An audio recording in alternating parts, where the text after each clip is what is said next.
You were listening to a Nerd Room podcast, a member of the Star Wars Commonwealth Podcast Network. Be sure to check out more from the Star Wars Commonwealth on the web at starwarscommonwealth.com and take your first steps into a larger world.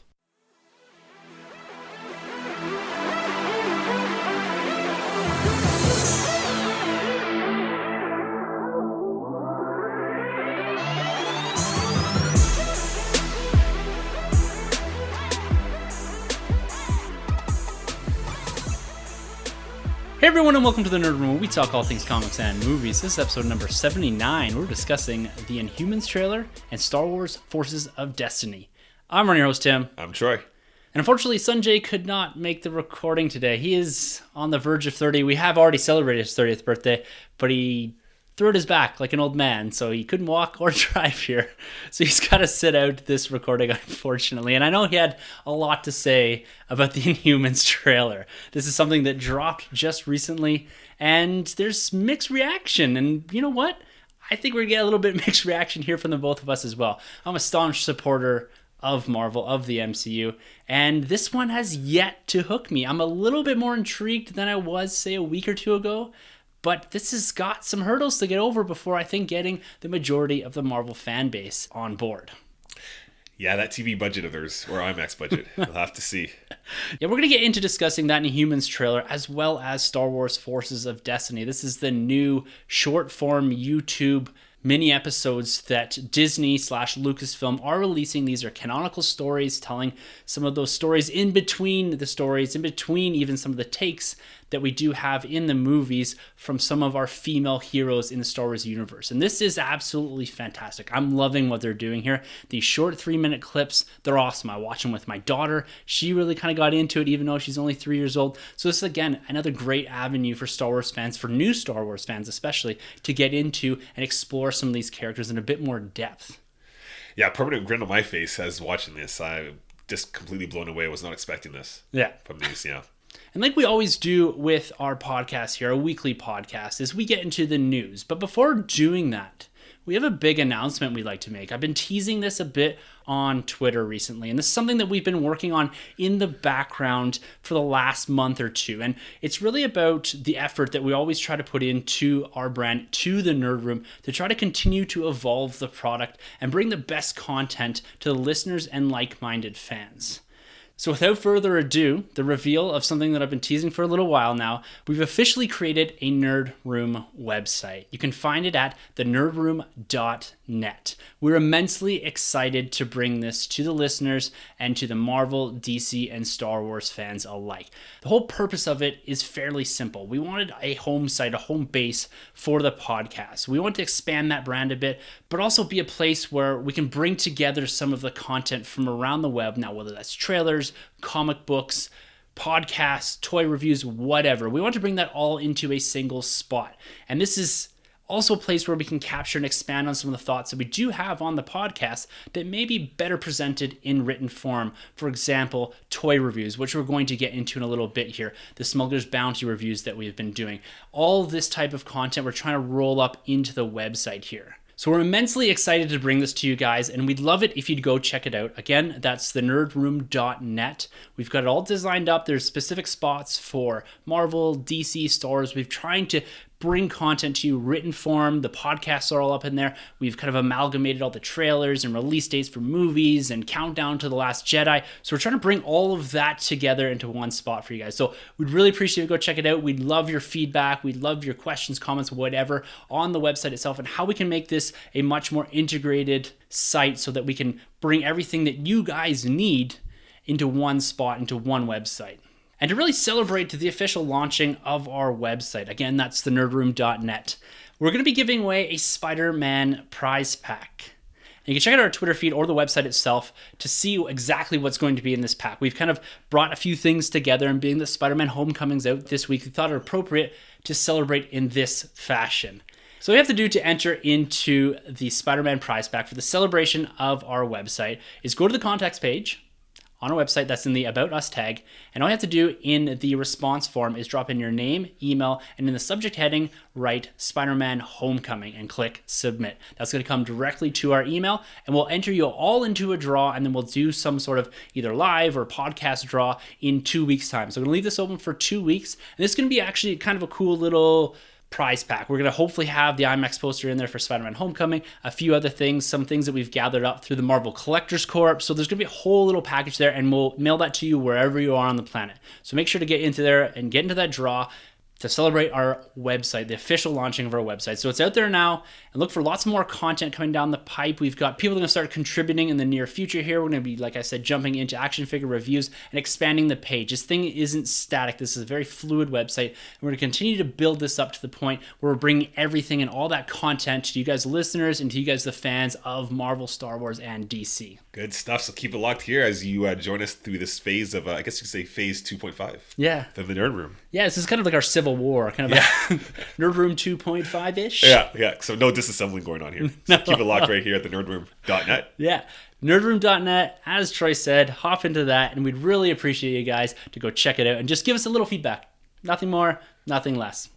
All right, man. Well, with that out of the way, let's jump into some of the news. Let's kick it off with some collecting discussion. We haven't gotten to this lately, and I want to hear, what are you finding on the pegs recently?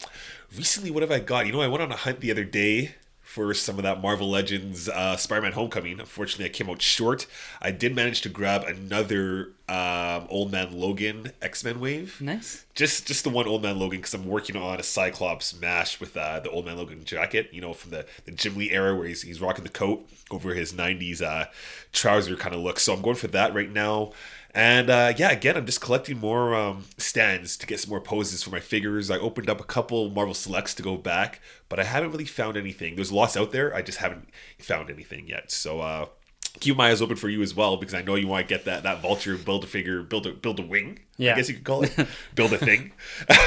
How about you? What have you collected? Well, man, I've completed out the Wave 1 of the 40th anniversary Black Series. You did it. Yes, I did get Wave 1. Now, Wave 2 is dropping, but there's reports already from Hasbro that they're discontinuing Wave 1 already, the Han Solo and the R2, as well as this Wave 2. I don't know if it's going to hit as hard because of the peg-warming 40th anniversary Bens and Lukes that we had. Wow. So right now, I've only seen the Jawa, the Death Squad Commander, and C-3PO on the shelves. I've yet to see the Sand Person or the Tusken Raider, the Stormtrooper, Chewbacca, and they're up on the Walmart and ToysRUs.ca websites, but they're not in stock yet. So they're sitting there, so I'm relentlessly stalking those websites to see when they're finally going to pop up. I really, really want this wave. I want to complete out this line. It looks like this is where they're going to actually end it. They're not going to expand it beyond because of maybe the reception it's got, but the case packs are just crazy. Like they're not, the distribution isn't that great, but I'm hoping that in Canada here, we're just a bit behind because they are starting to show up on the websites and that. So that's a good indication that they're hopefully going to be landing in stores sooner rather than later. Yeah, definitely. Shoot, so they're discontinuing the last wave. Wave 1, They'll go down in price, I guess, then. They'll go up in price, probably. Oh, they'll go up in price in the store, though. They're discontinuing from the distributor. Oh, okay. Yeah, so they're not going to ship any more Hans. We'll get some clearances, though.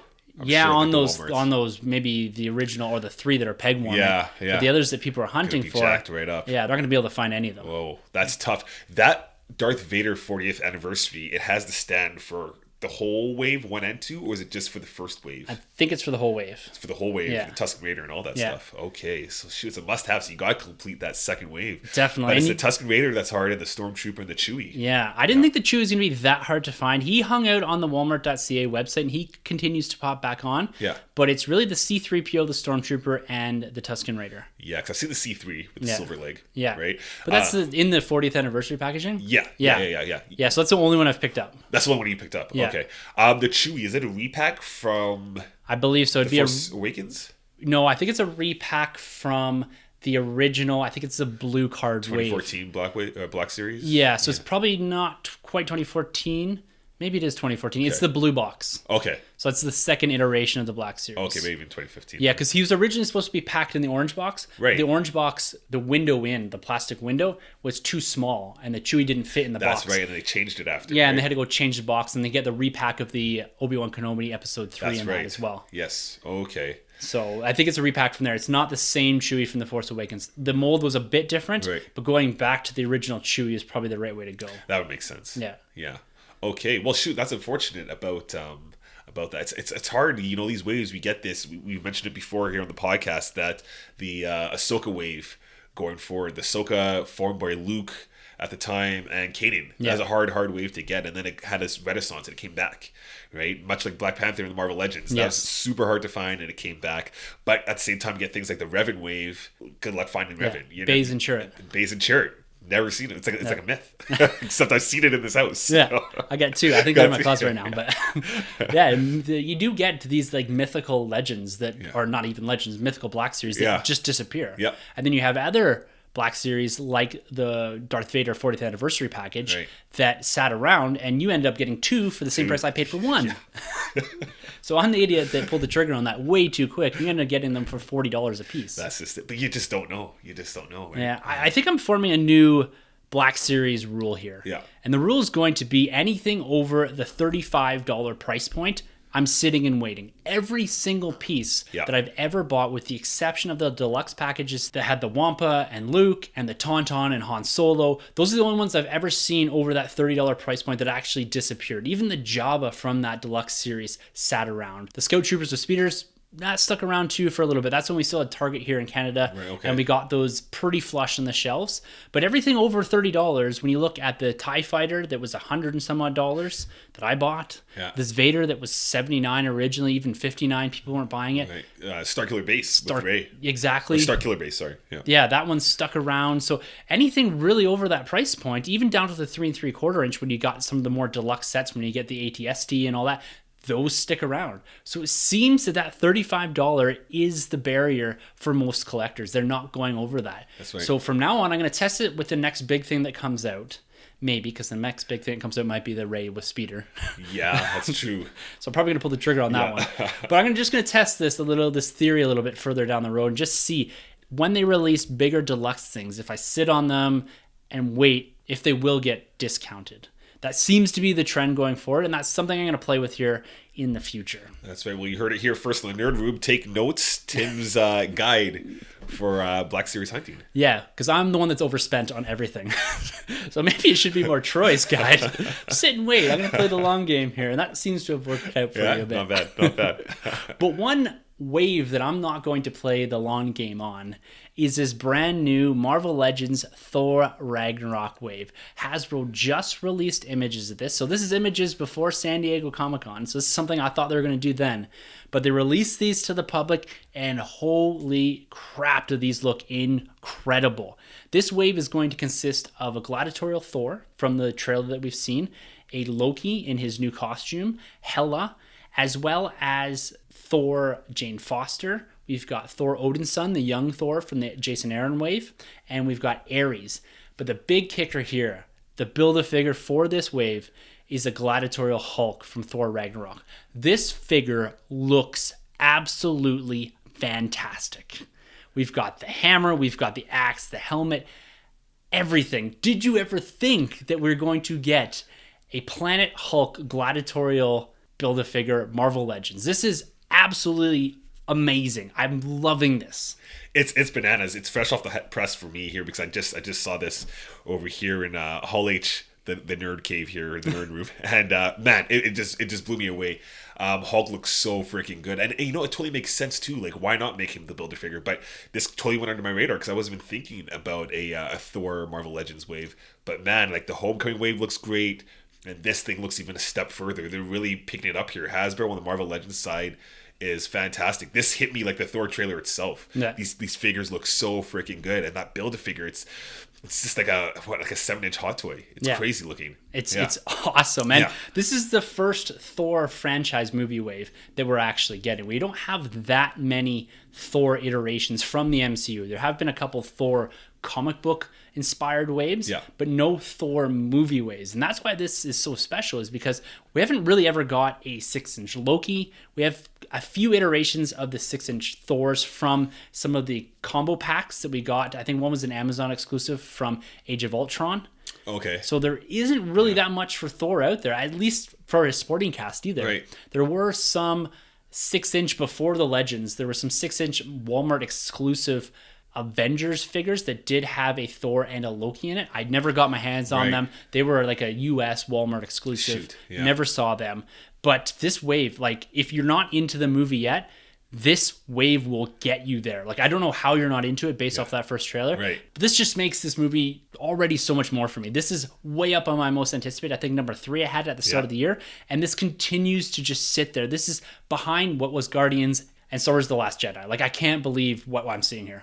Yeah, no, it's fantastic. And the thing is, with this pack, this wave, there's no filler characters. Like, everybody looks good. Hela, like, I might have to buy 2 Helas because she has the dual heads, right? She has the one with the mask with the crazy, like, antlers, and then the regular Cate Blanchett face, right? Yeah. So, geez, I just can't get over how good they look. I really, really want to get my hands on that Hela figure. So. Yeah, and there is a 2-pack, a Thor and Valkyrie 2-pack, that will be available as a Target exclusive. Okay. So it's going to be a bit harder to get here north of the border, because the Target exclusives don't usually land anywhere except for maybe EB Games. We may see it. That's true. So hopefully we can get our hands on that, because I'd like to get that Valkyrie figure. Yeah. The Thor is somewhat of a repack. It doesn't have the painted face. It doesn't have the helmet, I don't believe. Has the short hair, hey? Yeah, it has the short hair. Both of them have the short hair. Okay. Also, the other one, you could take the helmet off. The standalone Thor. I think so, comes on and off. Okay. So yeah, it's looking real And he has good. the helmet. You heard it here. He has the helmet going on. This is crazy. It's awesome. I'm really looking forward to what we have for Marvel Legends. We've got the Spider-Man Homecoming wave. Hopefully it hits hard. Yeah. We've got the Guardians of the Galaxy Volume 2 second wave that we're still waiting for, that has the Mantis Build-A-Figure. So we're going to be able to fill out a good chunk of the MCU Guardians. And then we're getting this Thor wave later on. Like, this is huge. Like, I've got all of the Marvel Legends right out here in front of us laid out from Winter Soldier. That's really when they started hitting hard. And that's when I started collecting them. So I've got the Age of Ultron, the Civil War, the Guardians, all of it lined out here. And I can't wait till one day when I have a good chunk of these and the ability to set them up on a big shelf. Right. So, yeah, even the Build-A-Figures have been... They've nailed it every single time. We've got the Hulkbuster, the Groot, the Ultron from Age of Ultron. The Giant Man. Like, they're all amazing. And they're all MCU focused. And that's what's killed my wallet, but I just have to get them. Like, they all are that good. They are. And these Build-A-Figures, you know, they keep gaining each time, from building Vulture's wings to now building Planet Hulk, and then the Build-A-Figure you mentioned before with the Iron Man, the Hulkbuster. They're fantastic. And these waves, they just keep stepping up a notch every time. Yeah. It's crazy. And they're getting more and more movie focused. Yeah. There seemed to be, when we started, there was the Winter Soldier wave that had 3 figures, had Winter Soldier, Cap, and Black Widow. And then the rest were split over a comic. There seemed to be leaning now more towards the movie, which is where I'm at. Yeah. That's what I want to see more of.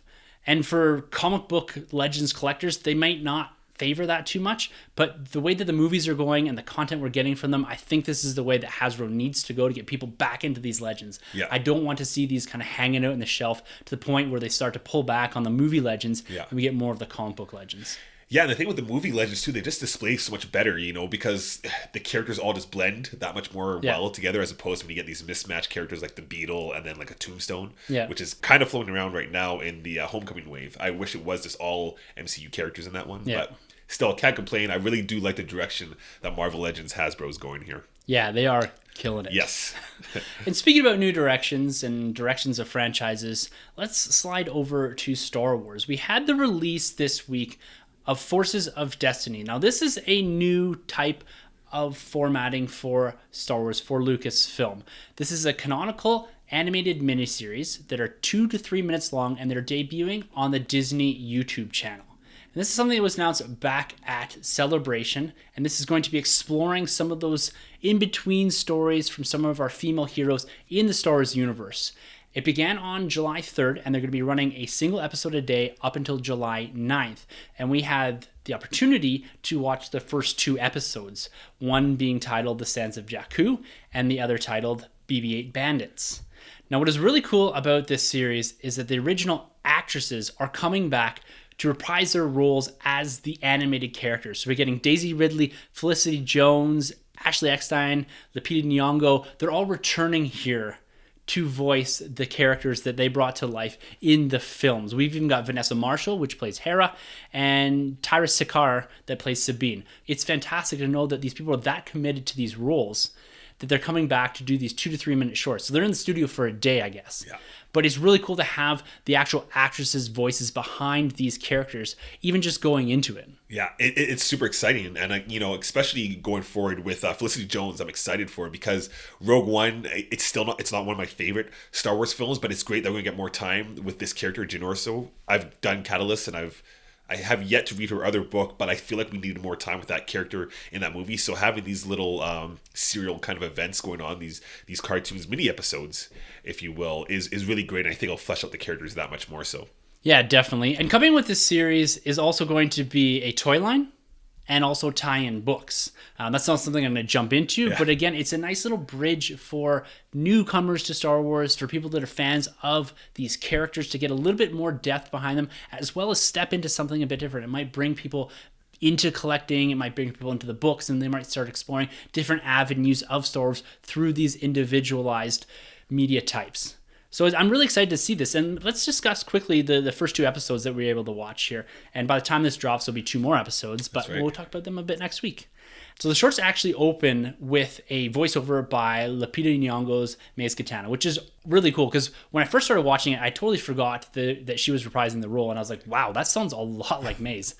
She kind of introduces the title of this, and then we jump right into the episode. And the first episode, titled The Sands of Jakku, it picks up after Rey rescues BB-8 from Tito. And we get Rey fending off what's called the Night Watcher worm, which we did see pop up its head in the sands, got the 2 red eyes in The Force Awakens briefly. So again, picking up on the canonical aspect of this little short. And what it's trying to do is devour BB-8 and get to see the full body of this thing, how big it actually is. It feels a bit much sometimes, but again, it's an animated short, so I'm rolling with it here. I'm actually really enjoying this. And one thing that's really interesting about this short, more so than anything else, is that we see Rey unknowingly using the Force. There seems to be 3 instances here where she does use the Force, and the score itself even slows down a bit, and you get a bit of that Force Awakens score kind of twisted into here to make you feel like, yes, something actually is going on here. Yeah. When she catches the staff, when it comes out of the Night Watcher worm's mouth, right. There's when she's following the Night Watcher worm in the sand. This is where they really focus in on it. Oh, yeah. And then there's a direct reference to it when BB asks her, how did you find me in the sand with the Night Watcher worm? And she says, I guess I'm just lucky. Right. So this is pretty cool. This is way before she has an inclination that the Force is even real, let alone that she's actually using it. So this has a bit of a feel of Anakin Skywalker in the pod racing, kind of the reflexes and all that, unknowingly using the Force. For sure. Yeah. For sure. She comes off very Obi-Wan-like too, though, because she just has this sense of... She has this history on Jakku, this confidence towards her. And man, I really like what they do here. It feels so reminiscent of the first Clone Wars series that we got. That was like the Samurai Jack kind of art style, and it just feels right at home, and I can't wait to get more of these episodes. I really like what they're doing here with Rey. I'm kind of glad we didn't see this stuff in the movie, because it would have been a little too much, like, okay, she's a Jedi. It's nice now knowing the fact that we do know that she's a Jedi, and we get to see these little in-betweens with her. And Daisy Ridley, man, she does not phone it in whatsoever. She's so good at lending her voice on these episodes. I love what she does here. I just want to watch Force Awakens now. Yeah, these are great in hindsight with the movie. Like you said, you can't have these in the movie or before, because at this point, I think, and even in The Force Awakens, having not watched any of the trailers and not seen that brief spoiler with the action figure with her with a lightsaber, I didn't know that Rey was the Jedi or the Force-sensitive individual in the film. Right. So yeah, you can't do anything like this, because you automatically give away everything. And this is kind of filler that you don't really need. It doesn't really do much other than lend to the fact that, yes, she is a Force user. But it's nice going back to this. Yes. And then the second episode, it is titled BB-8 Bandits. This again is picking up with Rey and BB-8 on Jakku. This was actually screened at Celebration this year. And the episode really focuses in and around Rey fleeing Tito and his gang of thugs as they're trying to take back BB-8. They pursue Rey through the ship graveyard. We get this really exciting chase sequence, and it's followed up with the return of the Night Watcher worm. So this is another really, really fun episode. It's quick, and it kind of gets to the point, and it explores that idea of, I always thought, why did Tito just give away BB-8? Right. Like, he just kind of walked away. And it's cool to see them revisiting that he actually came back around. They have this chase sequence. She leads him to the Night Watcher worm, and he loses his bike and all that. So it kind of wraps a little of that up for me. Yeah. No, I like it too. And the cool thing with this episode is the scale of things. You know, I think you see the Superstar Destroyer, or at least they go through it. Yeah, they do. Yeah. So it's really cool to see that. And it works so well in this animated form. So yeah, another great episode. Yeah. So do we know if we're going to get a week's worth of Ray's adventures here on Jakku? I'm assuming, because they're releasing from the 3rd to the 9th, so 6 episodes. Yeah. So I'm assuming they're going to 2, and 2. Okay. So I'm not sure who's up next, but I'm assuming it's going to focus in and around a new character, whether that's Sabine or Hera or Leia or whomever. Okay. So I'm guessing that's the way it's going to go. I don't know exactly how many characters it's focusing in on, but there's 16 episodes, so I'm guessing each hero gets 2 episodes. Right. That would kind of make sense. Cool. So what are your overall thoughts here on the animation, the score, and the fact that it's canonical material? Absolutely love it. And you know what the cool thing is that it's canon, which is great, but it doesn't ask too much of your time. You know, it's this quick little 2-3 minutes, you know, so you can still enjoy your Thrawn books out there, and you can still enjoy your comics and your movies and video games, and not waste too much time and just get the little grasp. But at the same time, it reaches the kids, you know, especially with these attention spans that they have these days. So it's great for them to just dive into and open up this world of Star Wars. The animation, again, I love this because I'm a big fan of that old Clone Wars art style, and they were pretty short episodes too, and this just feels like a nice continuation, you know, like a nice predecessor to those. So that's cool. What else do I like? The score, John Williams. They nailed it. Great. Yeah. They use it. They just sprinkle it in there just enough. You know, and I just can't wait to see more. I can't wait to see with that trailer, we do see a little clip of Anakin and Yoda. So I'm guessing we're getting flashbacks inside of these episodes, I'd assume, because they're focusing on the females. I think Padme gets an episode. So Padme gets an episode, so that would make a lot of sense. Yeah. Can't wait. Yeah, and the fact that we're going to explore some of Hera and Leia in the future together. Right. Okay, so with this being done, or out there now, and then we have the ending, the final season of Rebels, season 4 coming out. Where do they go with animation here, do you think? I really don't know. I'm hoping that at D23 we get a little insight towards that. Right.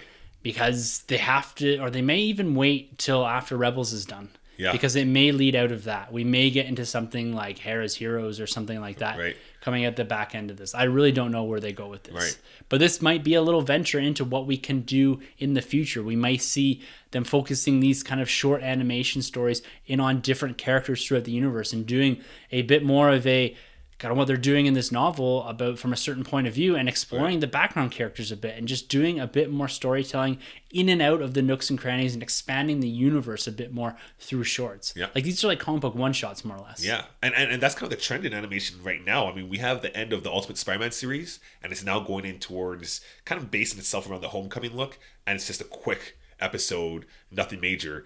Same with Teen Titans Go. They've done the same thing where it's like kids can just kind of tune in, get their fulfillment of these cartoons, and then just one and done's, you know. So it seems the way of animation these days. So they might do that. Yeah, well, hopefully we'll get some insight in D23 because this year Star Wars is not going to be present at San Diego Comic-Con. They didn't show up last year, and they're not showing up this year. This is really to no surprise. We have D23 the week before. This is a Disney-focused convention. And this seems to be the way they're leaning with Marvel, with Star Wars, is that they're going to do any announcements or footage release at their own convention and not have it at San Diego. It is a bit disappointing from a San Diego Comic-Con being the nexus of nerd. Right. But at the same time, it's kind of cool that you get a choice here. Like, if I was to go to a convention, this is in Disneyland or close to Disneyland down the road. We've got Star Wars and Marvel and Pixar and all that going to be there. So this, to me, seems like it's going to start to rival San Diego Comic-Con. Maybe not on scale and content, but at least for the franchises I'm into, D23 seems like it's going to be the place to be. Yes, I would say so. And it makes sense. It's a path they've been going down. And, you know, it'd kind of be a little bit of overkill if we did get, you know, the celebration, the D23 and Comic-Con, San Diego Comic-Con appearance as well. So I like the route that they're going. And like you mentioned to me before we started recording here, we're still going to get the comics, like the appearance of Marvel and the figures Hasbro. So it's okay by me. Yeah, that's a big thing to keep in mind. Lucasfilm did put out a statement that there's going to be none of their movies, there's going to be cast showing up or anything like that. But we have to remember that we're going to have Hasbro. They're going to be announcing what we're going to see probably up until The Last Jedi is released for the Force Friday stuff. We're going to get some indication from the comic books. We're going to get some indications from Del Rey books as well. They're all present at Celebration, but they usually like to save something for Comic-Con. So I'm excited to see what's coming. We might get a new The Last Jedi lead-in comic or book or something to that effect. Right. Like, it was around this time, I think we got Catalyst announced last year. Yeah. So I'm hoping, even though we're not getting the film content, we're still going to get some of that universe content, including the collecting side. And with D23, which takes place on July 14th through 16th, they did release the lineup and what is going to be actually appearing at the expo this year. And it looks like Friday, the 14th, is going to be the Pixar and Animations panel. So we're going to see what's coming down the pipe for as far as the animation and all that. So that's something that our kids are going to be into. Yeah. But Saturday is really where it's at. July 15th, this is the Disney, Marvel Studios, and Lucasfilm live action panel. So this takes place at 10 a.m., I believe, West Coast time.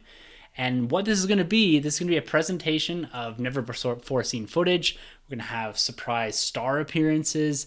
We're going to get some behind-the-scenes glimpse, maybe similar to what we got with Rogue One last year. This is where we're going to see, if we're going to see anything, as far as Last Jedi and Han Solo news, or footage at least, this is where we're going to see it. Right. Do you think we're actually going to get a Last Jedi trailer or some sort of footage of Han Solo? Oh, this is a tough one. You know, if we were to go back, let's say 2 weeks ago, I would say for sure we're going to see some Han Solo footage. But now it could go either way. I mean, maybe they'll show us something just to kind of cool the heels of everybody and be like, it's okay. You know, we got the situation under control. I just don't know. A part of me thinks no. I think we might get more Last Jedi stuff. As opposed to the Han Solo. I also thrown it out there. I'm never right with these predictions, but I think we might get Indiana Jones. We might get some Indiana Jones news because they already announced that they are doing an Indiana Jones movie. So why not throw in some kind of inkling out there that we are getting some kind of Harrison Ford appearance? Maybe. Who knows? Interesting. I didn't really think about that. Yeah. Yeah. What do you think? Well, I think what we're gonna get is probably some sort of behind the scenes from The Last Jedi. For sure. I think something like that, not a full trailer, but some new reveals on footage, maybe characters or whatever. Right. Han Solo, I don't think we're going to see any footage. I agree with you that maybe what they need to do is say, look, guys, it's fine. There is footage we can use that was shot before. Here it is. Yeah. But what I think they're really going to do is have Ron Howard standing on set with something behind him, whether it's a creature or troopers or whatever. Wookiee planet. Yeah, something wandering around in behind him, and he's going to be talking like, look, guys, I'm really excited for all this, and this is what we're doing, this is what's going on, because he's been teasing a lot. Like, he's just been showing videos that this is a closed set, and he's been throwing stuff in the garbage. Right. Because he got a round of applause for appearing on set, didn't he? Yeah. That's the rumor out there, right? So you remember when they did The Force Awakens, they had J.J. Abrams when he's doing that maze or whatever, the Force for Change. Yes. And he was kind of kneeling down there on set at Jakku, and that one creature kind of walked up. Something like that I think they're going to do with Ron Howard. Okay, yeah, that'd make a lot of sense. Yeah, just to be like, look, I'm on set, things are cool, guys, don't worry, I've got this handled. Right. That's what they need to do. They just need to pull people back and say, cool it, we're good, this movie's gonna be fine,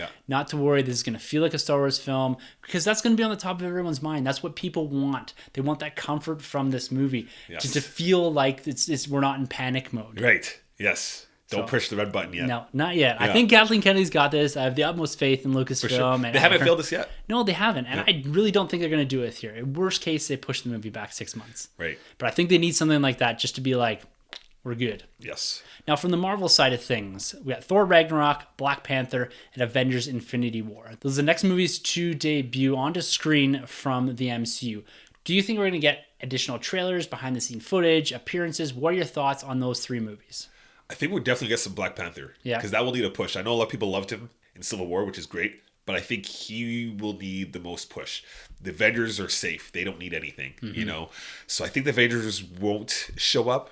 I think it's going to be Ragnarok, so it's going to be Thor. I think it's going to be Black Panther. Kind of like what they did with Doctor Strange last year, right? They kind of showed, I think it was last year, they showed a little bit of his design of his costume. Maybe that was the year before. Well, there's this Marvel Pavilion thing that also takes place on the Sunday, which is usually when they have the costume set up. I think we saw last year, I don't know if it was here at San Diego Comic-Con, where they had the gladiatorial Hulk helmet and the axe and all that. Yeah. And we have seen the past where they had Doctor Strange's outfit. Yeah, that's so we're going to see that at this pavilion. Okay. And so sometimes we get a bit more insight into a character or a design. I don't know when they showed the ego stuff either. Remember they showed the eagle costume for the first time? Is that some sort of convention? Yeah. So it might be a reveal like that where we see the new Black Panther suit or something to that effect. Right. I'm not sure. Yeah. Okay. Yeah. I still think it's going to be for the Marvel side. Yeah. So I still think they're going to give Black Panther a push and Thor a push. I think they'll calm down on the Avengers stuff. Yeah. Well, I agree with the Thor push. We just got the Black Panther trailer. Yes. So I'm thinking that we might get them trotted out a bit to say, hey, you know, this is the cast. Here's Ryan Coogler. But I think Avengers Infinity War, they've been filming this. We've been getting a lot of set images from Robert Downey Jr. We got that image of him and Benedict Cumberbatch on set together, as well as Mark Ruffalo was in the picture. Yes, that's the one. You know, we've got reports that Chadwick Boseman was on set. We've got that little clip from Chris Hemsworth when he's playing with all the action figures. That was hilarious, fantastic. So all these guys have been on set. We know that Chris Pratt has filmed his at least from Avengers Infinity War Part 1. Yeah. So they have a lot of footage there. And they've been teasing this movie for so long. We got a trailer for this like 2-3 years ago. It's still one of my most favorite trailers of all time. And it's really just a compilation of scenes from different movies voiced over by Nick Fury and Odin. Yes. Like it's so good. And that's the first time that we got Thanos with the Infinity Gauntlet kind of closing his fist. Iconic. It looked amazing. Like they just need something like that. I think they need to show a bit of Thanos or something, just a little bit. It doesn't need to be more than 10-15 seconds of footage with just boom, we get the title card or just even some sort of reveal. I don't know. They need to do a little something to start to build that momentum. I know it's in May. It's still a year or less than a year away. Right. But being that Thor is going to seed some of this and then we go into Black Panther, I think they just need to get this hype train going and get people on board with the next Avengers movie is coming next May. They did something, I think, the year or two before when they announced Chadwick Boseman playing Black Panther. Yeah. I think that was in September. That was that. I think it's at the El Capitan Theater where in California there. Yeah, where they just said, here's our slate. So do you think we could possibly get Avengers even slated that or pushed then? Or even something small? Could we even get Brie Larson's costume? Because she's going to be in this movie, I assume, right? I don't know if she'll be in the start of it, but she may pop up. I don't really know. Yeah. That's a good point. We may get Captain Marvel stuff. With the success of Wonder Woman, they may try to capitalize off the back end of that. Exactly, right? If they pushed her costume even, or who knows? Concept art. That's a good point. We're going to get concept art for Captain Marvel. I hope so. They have to play off the back end of Wonder Woman here. Yeah, they have to. They have to. And her Marvel Now costume has been fantastic. To see that in the cinematic universe would just be incredible. So that give me goosebumps. Yeah, right. There you go. So that make a lot of sense with the back end of Wonder Woman. Yeah. Brie Larson. There you go. And we're also probably going to get a look too at D23 here at the construction of Star Wars Land. I'm assuming they've made some progress since the last update they've given. And this would be a perfect forum, being that it is in and around Disneyland. We're close. We're in California here to give a progress update on Star Wars Land. I'm really looking forward to this, and I really hope we get a little bit more insight into what they're doing there, and maybe some footage behind the scenes of what we're going to see from some of the main rides. Right, the cantina. There's an Avatar world as well, right? Yeah, that opened. It did open already. Yeah. Okay, so they don't need to push that at all. No, I think that's in Animal Kingdom in Orlando. Right. Apparently it's incredible. That's what I've been hearing. But who's the studio behind Avatar? Universal, maybe? It's funny how it ended Paramount? up in Disney. I don't know. Maybe, yeah. But you have to think, too, Star Wars was under Fox for distribution in that. Right. But it landed at Disneyland in, whenever it was, the 80s. Yeah. That's true. That's true. Right. And there was also Marvel stuff at Universal, but it was some Marvel stuff at Disney as well. There was. Prior to the buyout. Yeah, that's true. So, you do get some of that cross-pollination, I think, here. It's basically just, maybe it can't be Universal, because Avatar then would be at Universal. Studios. Yeah. I can't remember. Is it Paramount, maybe? Maybe it is Paramount. I don't know. Yeah. Doesn't matter. I don't know. No. I haven't revisited the movie ever. I don't know. But hey, for you guys listening out there, let us know. Write it down in the chat boards. Yeah, please. Go over to our website and send us an email. thenerdroom.net. Right. Speaking about Marvel here, let's slide over to a Marvel Studios or a Marvel Films that isn't going to be at D23. They will probably be at San Diego Comic-Con, though, and that's Fox. Fox has 3 movies coming out next year. They're pushing their Marvel Universe in a big way. We have New Mutants on April 13th, 2018, Deadpool 2 on June 1st, which is now filming. We're starting to get set photos from that, as well as X-Men Dark Phoenix on November 2nd, 2018. So we have a big slate next year from Fox's Marvel Universe.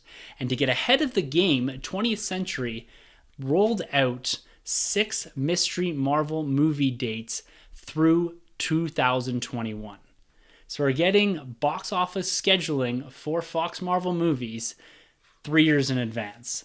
So we have 2 movies in 2019 falling on June 7th and November 22nd. In 2020, there's 3 movies, March 13th, June 26th, and October 2nd. And in 2021, we have March 5th. So noticeably here, Fox are staying away from the big months. We have nothing in May, nothing in July, nothing in December. And that's really no surprise to me. We've seen a lot of success with Logan and Deadpool in March and February. And they seem to be sticking in and around this time frame, I think, here. Right.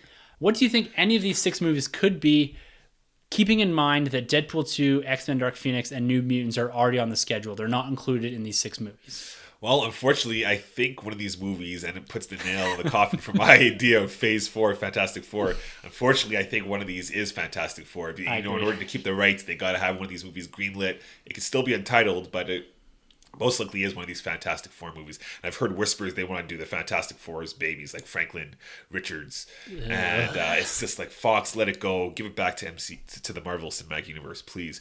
So I think one of those is a Fantastic Four movie. I agree. Yeah. Another one's definitely has to be a Deadpool 3, I imagine. And we'll probably get another X-Men film. Definitely. Like some sort of sequel to Dark Phoenix.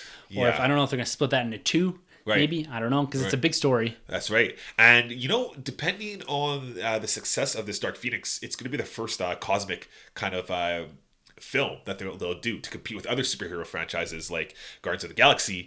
Depending on the success of that film, they might do something ambitious, and Fox is, and maybe give us a Silver Surfer standalone. They could go in a completely different direction and give us a Silver Surfer. You're on point today, man. That's a good idea. That'd be kind of cool to just get away from the Fantastic Four stuff, give us a Silver Surfer film, see how that does, and then you can maybe even lead us into the Fantastic Four. But if they could go that route, I think that would get a lot of people on the Fox train.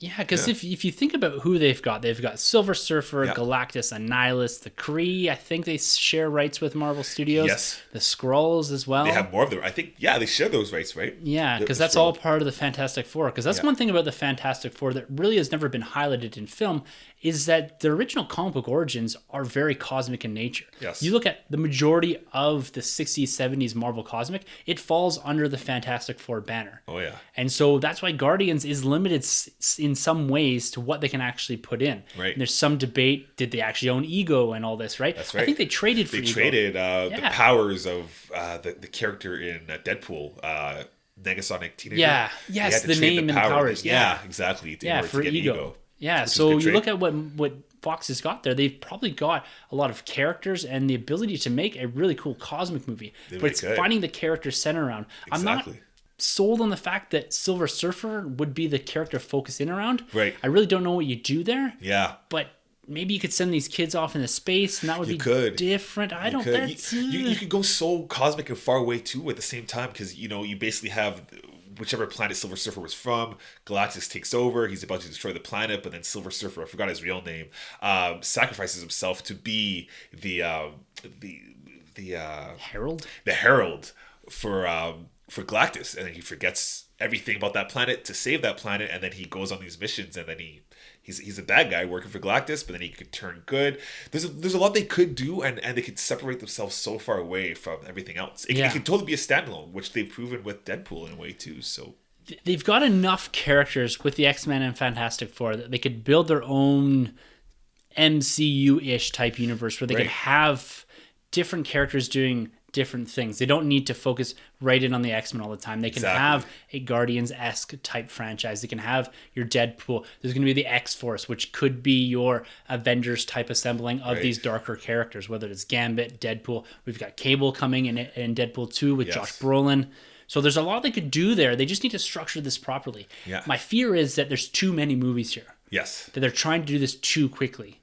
You look at how Marvel did it and how DC's doing it. They're doing 1 movie a year, 2 movies a year. Yeah. They go through some stumbling and some issues. They pull back and do 1 movie a year. They're just trotting out 3 movies next year, 2 the following, and then 3 in 2020. Right. So this is a lot to get done. So a lot of these have to go into production. And if they're trying to construct a universe around this that is continuous, there's a lot of oversight that they need on these movies. And I really don't think they're going to get that here. That's just it. And I know you and I are big on continuity, and Fox has been struggling with that, right? So we'll see. Yeah, it's interesting that they've claimed all these dates, and I'm excited they're going to get these movies, but as long as they keep going down this path with Deadpool and Logan and they kind of fix this X-Men franchise. Yeah. Because I like at the end of Apocalypse that they had the 90s looking characters. They did, yeah.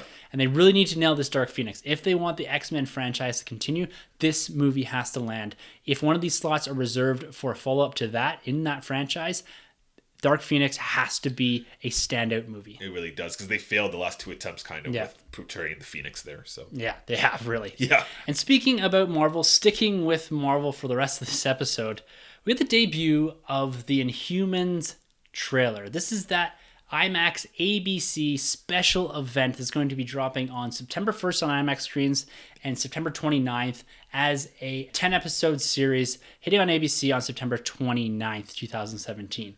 And one thing about the Inhumans here is that their history in the MCU, or as part of the MCU, is probably the most turbulent out of any franchise or any property to date. They were once slated to have a theatrical release in November of 2018. Right. So that would have been next year. And that was quickly shifted to July 12th, 2019. Now this is in the wake of Spider-Man returning to the MCU. And in its original release date, that November date, that would have fallen in between Avengers Infinity War and Avengers 4. So this would have been a big movie, a big linchpin movie between those two event-style movies. And originally in 2014, when that came out, one of the things that I had thrown out there was that I thought at the end of Avengers Infinity War, we're going to get the Terrigen bomb going off, and this would set off the events that would lead into the Inhumans, the movie, right? And then we'd pick that up again in Avengers 4, having the Inhumans being part of this whole group that's going after Thanos. Oh, like an uncanny Avengers of some sort. Yeah, something to that effect. But that's not happening. I was really hoping they were going to kind of parallel that 2013 Infinity comic book event. Because that's really what kicked off the Inhumans as we know them today. Yeah. We had the Terrigen bomb going off with Black Bolt setting it off over New York. Right. And that kicked off this huge push for the Inhumans into what we have now is 3 or 4 books. They're integrated like the X-Men used to be. Yeah. We have the Uncanny Inhumans. Yeah. They're part of the Avengers Unity Squad. They have their own books. Karnak had a book for a while. I think Black Bolt has a book. Now, Medusa had a book for a bit there. So everyone's kind of getting their share of the limelight. But the Inhumans in the MCU is a completely different story because they were set to get their theatrical debut in 2018, and now that's been completely removed. We're no longer getting an Inhumans movie set in the MCU continuity. It's been shifted to this TV series, this TV theatrical release style of event. Yeah. But really, if the MCU is truly canonical in nature with everything, it's all connected, as they say. The Inhumans actually made their first appearance towards the back half of the second season of Agents of S.H.I.E.L.D., and this was in 2014. Right, during the Winter Soldier push. Exactly. Right? Yeah. And the storyline in Agents of S.H.I.E.L.D., it's been somewhat of a hit and miss, but they've had quite a bit of freedom to do what they want and tell the stories they want, while noticeably staying away from Adelan and the royal family.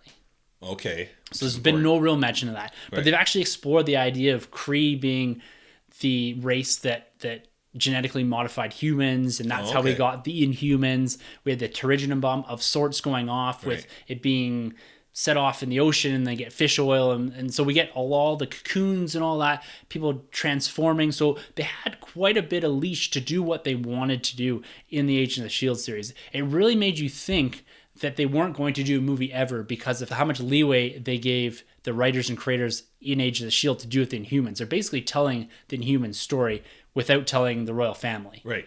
So with this Inhumans TV series now, we've got Agents of S.H.I.E.L.D., we've got the cinematic universe. This seems to be the bridge between the two of them. Yes. Being that we're going on IMAX and then to TV.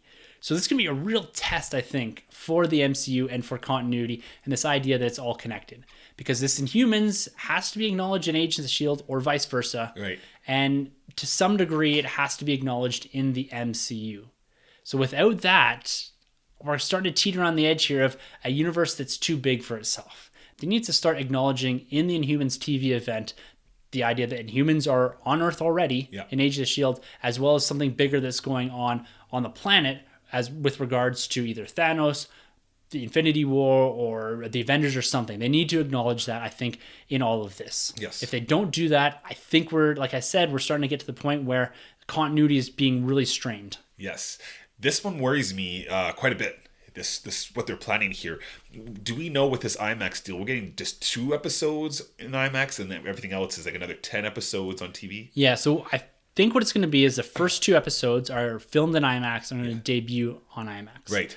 And then there's 8 more episodes, but the first 2 episodes are going to re-air on ABC starting on September 29th. Yeah. And then it'll be a 10-week or 12-week or whatever they want to do with a bit of a break there. Right. Showing the rest of the episodes. Yeah, this one's tricky. And we've mentioned this before. I mean, you're kind of asking a lot for the audience to watch this show in the TV world, but then also connect it to the movieverse as well, right? It's never really been done before. Game of Thrones is one thing, but it's just kind of like a bonus to watch these in theater. So I don't know. I'm hoping and I'm rooting for its success because I really think all the seeds are there. If we get a big hit and it works with IMAX and ABC, then we could potentially get the cool push for maybe like what were they called? Like a dark Marvel universe where we could get like Blade and we could get Ghost Rider, who's already been planted in the ABC Shield show, right? And we could get Moonlight. We could get all these guys together and do the same kind of thing, but even better. I'm hoping so because I mean Blade's already had a standalone film, so there's obviously an audience already there. If we can get a push now, combining the TV audience and the IMAX audience, that would be great. So I'm rooting for it on all levels. I just don't know if it can be done. No, so we'll see. And that's true because this trailer, it needed to hit hard. Yeah. Because there was a lot of questioning going into this because the posters didn't look great. No. The images that we got in Entertainment Weekly or whatever it was with the royal family, their costumes didn't look great. Yeah, Medusa's hair.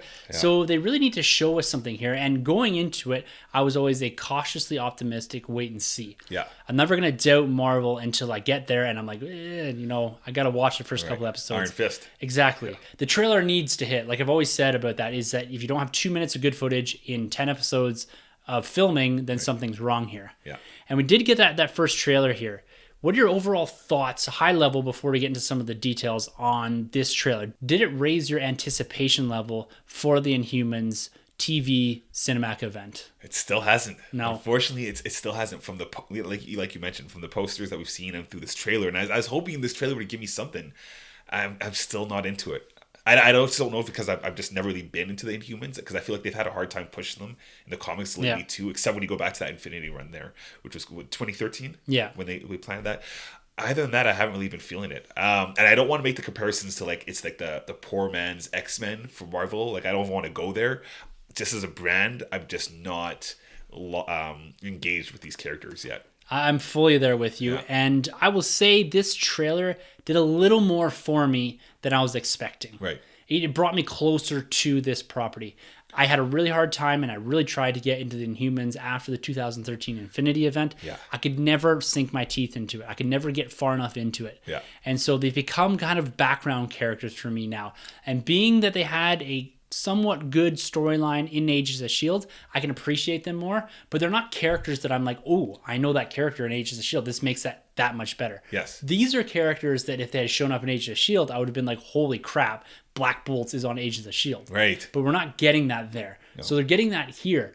The overall aesthetic and look to this, it's still not on the level that I think an IMAX should be. Whether or not they should have waited to debut this trailer until they had those IMAX scenes done, crisp and cut. Yeah.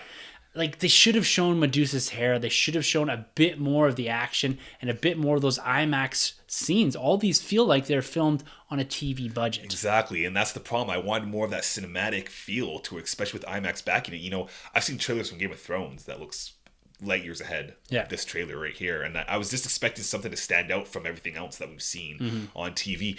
Maybe it look a lot cooler in the IMAX, but it feels a little unfinished. Yes, it does feel unfinished. Right. But you look at what they did in the Netflix series, like the Daredevil trailer and the Jessica Jones, Luke Cage, those were all incredible, and they felt cinematic even though they're landing on Netflix. Yeah. They felt like they had a good budget behind them, and this should have a good budget behind it. We should have gotten a bit more of that. Like you look to feel, especially when Maximus is up and he's kind of ranting and raving and starting up this coup, it feels like it came straight out of the Flash or something, Green Arrow or something like CW. that. It did. It does. Like that's the feel and vibe I get from this. And I'm not going to crush it on just this trailer because I'm going to watch this. I'm going to go to the IMAX and watch the first 2 episodes. Oh, yeah. Definitely. September 1st, yeah.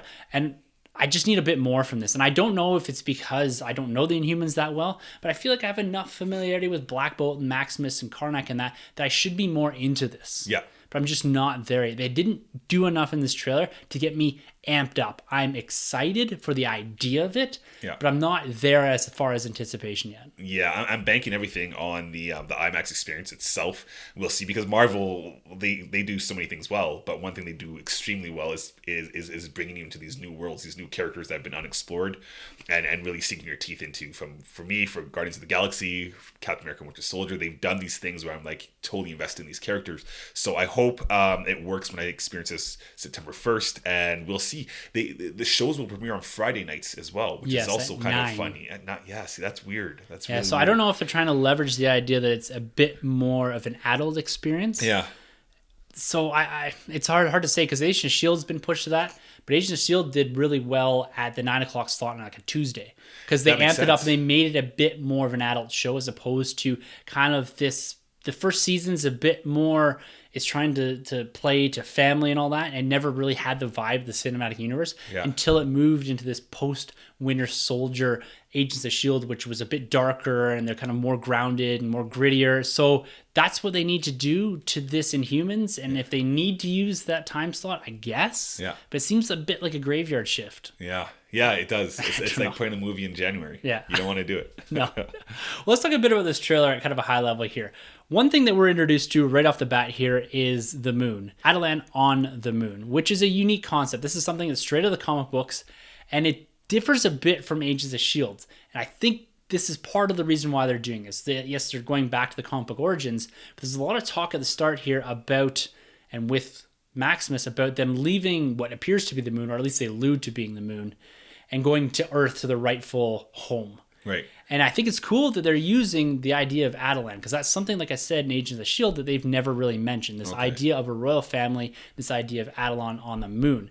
And so that's going to be a cool concept to explore about how they're hiding, how they have guns, how they have a population that sits in there. Yeah. So it's going to be interesting to explore a bit of that prior to actually getting into the Inhumans on Earth. Right. Do you think they'll spend a lot of time on the moon at first, setting things up? I think probably the first episode and a half will be set up on the moon. If you look at how this trailer is structured, it looks like Maximus, this is Black Bolt's brother, the guy that does a lot of the speaking with the beard. Yeah. It looks like he's going to mount some sort of a revolt or coup to take over from the royal family, or Black Bolt and Medusa, her king and queen of Attilan. Right. And from there, it looks like Lockjaw whisks Black Bolt down into what is Hawaii going to be the setting for the Earth setting for the Inhumans. Yeah. So I think we're going to spend quite a bit of time setting up Attilan. I don't know what they're going to do for scale of Attilan. Like, it looks pretty plain from the trailer. Like, there's not much going on. Because when I think of Attilan, I think of more of an Asgard type setting. Something big, something a bit darker, grander. A bit darker, and sometimes it's floating above New York, and sometimes it's all over the place, really. Yeah. But they need to explore Attilan in a bit more depth. They need to understand where the Inhumans are coming from. Right. And if they don't spend much time there, or if the sets feel like they're in an enclosed stage, they're really gonna hurt what I think could be a really cool exploration of an environment prior to going to Earth. We have to appreciate the Inhumans for their home and for where they are before going to Earth. Like, we need to grasp this concept that they are this advanced race, I think. Yeah, I would assume that's where their IMAX budget really has to go heavily there, because it just make more sense to do so, to really, engage that audience and keep us locked in and invested.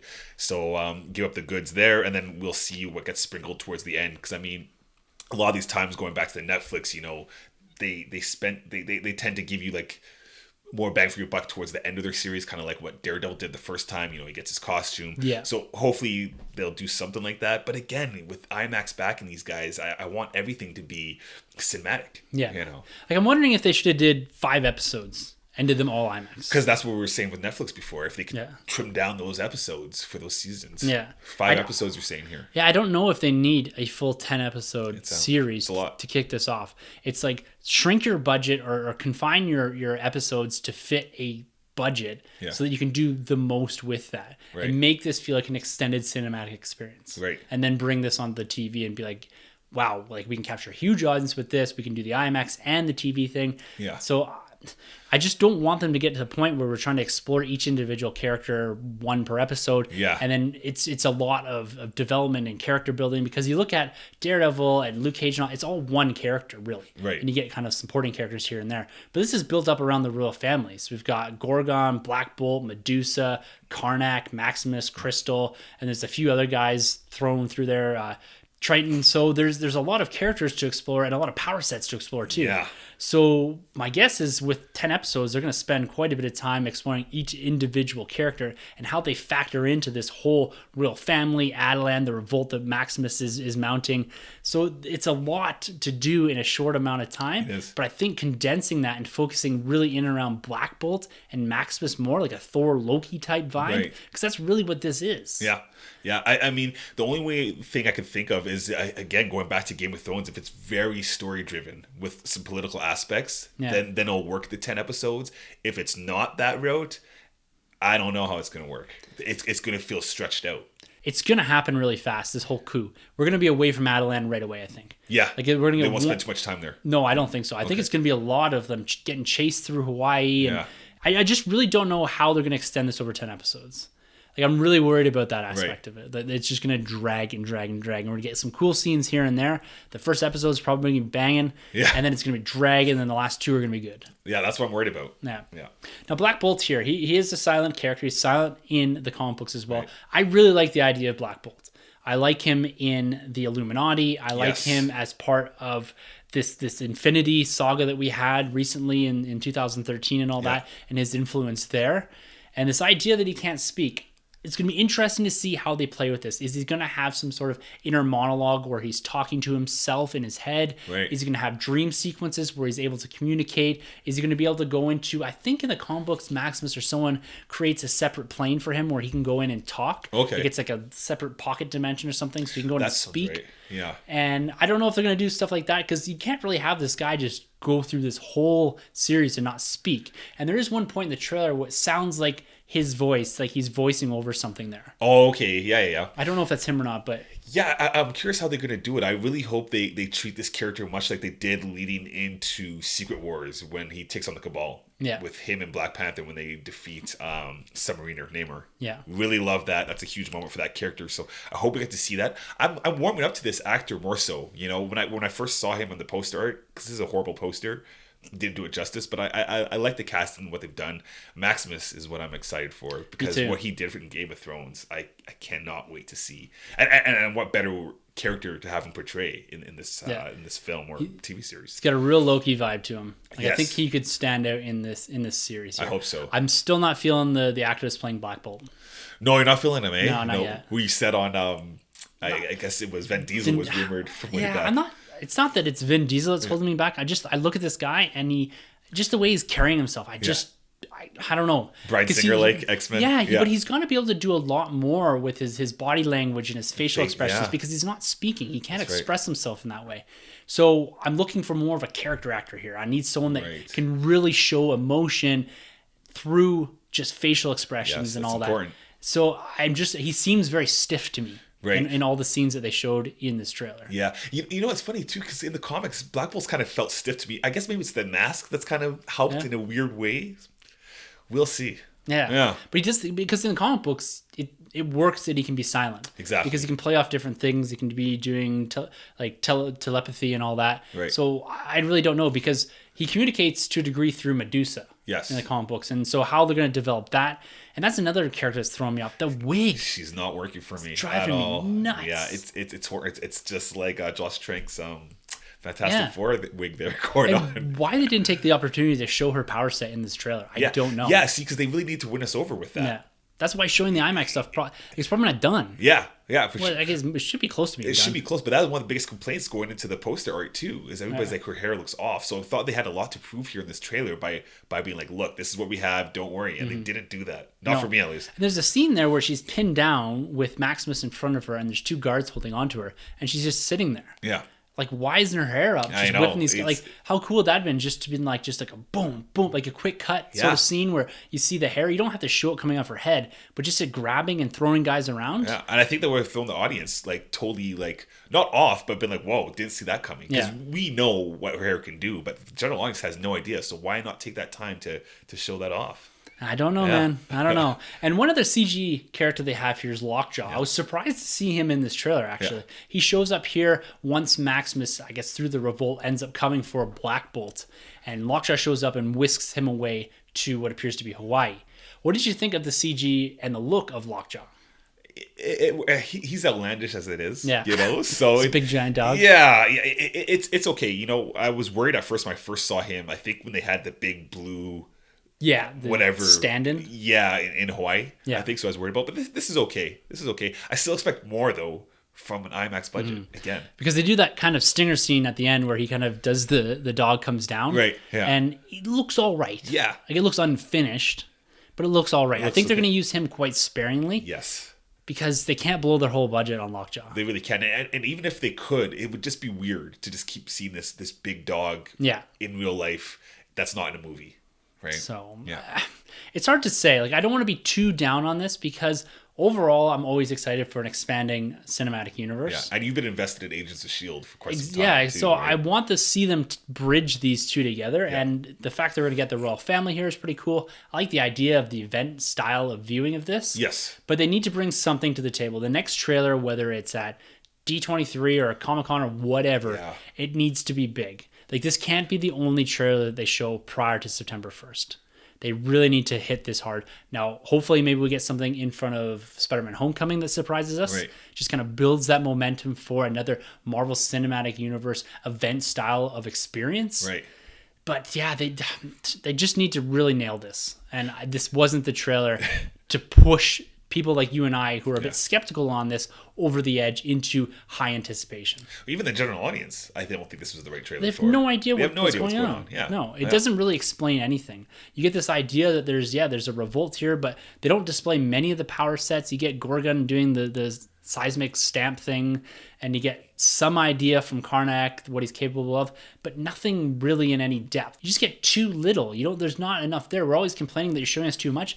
I want a bit more here. Yes. I need a bit more here. Yeah, we need it. Yeah. Yeah, so cautiously optimistic about this. It's still going to be something I'm going to go and see and watch.